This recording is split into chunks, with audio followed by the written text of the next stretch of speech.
ẹ káàbọ̀ sórí tọ́dún àṣà lẹ́ẹ̀kan sí àwa náà ní Easy Wealth Media Hub, where entertainment meets endless curiosity. Always ignite your imagination with us as we are here to also ignite our imagination concerning Osiasa. So therefore, you've been curious about what is Osiasa, right? Okay, I'm here with my Omidon.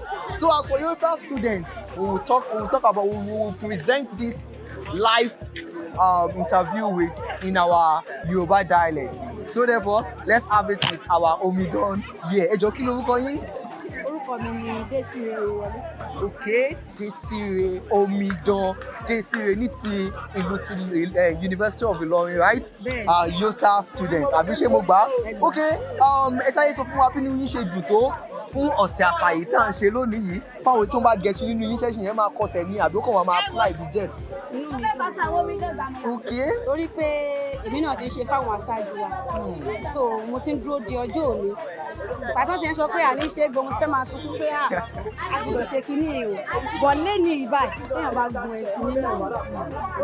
Òní kọsẹ̀, ó máa lọ ni. Tá a bá wo èdè ẹni wọn máa ń gbé yàtọ̀ sí tèmi, ẹ má bínú èmi ò kí ń ṣọmọ Yorùbá. So èyí máa ń gbé tèmi mọ́ra wọn ìdí tó fi yẹ ká máa tẹ̀lé àṣà wa gbogbo nìyẹn, àṣà Yorùbá. Ok, ẹ jẹ́ ká máa bá a lọ, kí lè sọ fún wa nípa yín? Orúkọ tèmi lẹ́ẹ̀kan sí Desire Oyewole. Mo jẹ́ ọmọ bíbí ìlú Ìlọrin. Mo sì jẹ́ akẹ́kọ̀ọ́ tí ọgbà yunifásítì ti Ìlọrin nìkan. Mo dẹ̀ wà ní irinwó lẹ́bùrù. A máa ṣe tán bí ọ̀sẹ̀ méjì sí mẹ́ta sí. Irinwó lẹ́bùrù. I can't wait for that day to just come. Ẹ ṣe gan gidigidi ní wọ́n gbé mi lọ yẹn, mi ò fẹ́ mo bẹ̀. Àmọ́ ẹjẹ́ ká sáré padà sí ìlú Ìlá Ọ̀ràngún. Mo ti débẹ̀ rí bẹ́ẹ̀ ni nígbà táwọn IJMB student and so mo ti débẹ̀ mo dẹ̀ mọ ibì kan tí wọ́n pè ní iṣẹ́ Àbíkẹ́ hotel.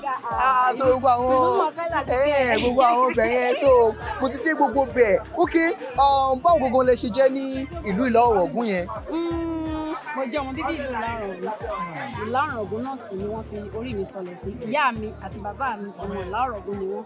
So I am proud to be Ìlá Ọ̀ràngún's child or daughter. Ok.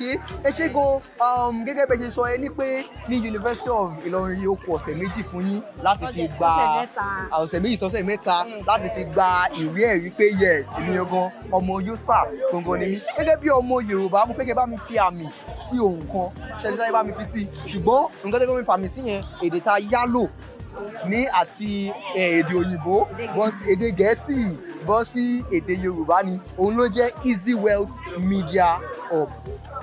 Ẹ ń bọ́ wa fàmì sí, so àmì ọmọ túmọ̀ ẹ̀ tẹ́ bá tẹ̀ fàmì sí sí àwọn aráalé tó ń wò wá pátápátá wọ́n bá wa mọ̀ bóyá òkè ẹ fàmì sí lóòótọ́ o àbẹ́ ẹ fàmì sí lóòótọ́, so ẹ sáré bá wa fàmì sí Easy Wealth ká kún un báyẹn. Easy Wealth.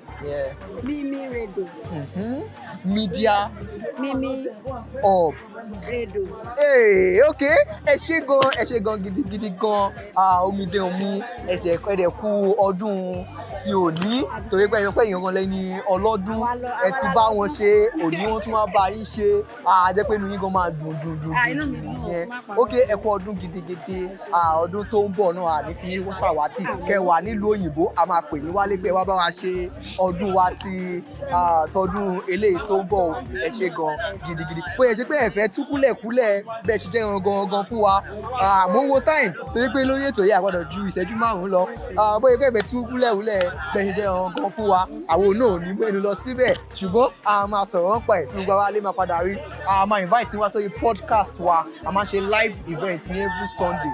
So a máa like láti invite wa láti wá sọ fún wa nípa yín. And a lè go deep nínú Ìlá Ọ̀ràngún torí wọ́n ṣẹ̀ mí ní last time tí mo lọ, so ẹ̀ṣẹ̀ nípa hòtẹ́ẹ̀ tí mo dárúkọ yẹn àti pé a tún jáde ní nǹkan bíi 9 o'clock as student ó tún ní àwọn nǹkan tó tún ṣẹlẹ̀, so a máa sọ yẹn lórí live podcast. Gbogbo ẹ̀rọ tẹ́ bá fẹ́ wò wá ẹ máa retí wa, a máa post flyer wọn lórí live podcast wa. Ẹ ṣé gan, ẹ káàbọ̀ gidigidi, God bless you, thank you. Ẹ káàbọ̀ sórí tọ́dún àṣà lẹ́ẹ̀kan sí àwa náà ní Easy Wealth Media Hub, where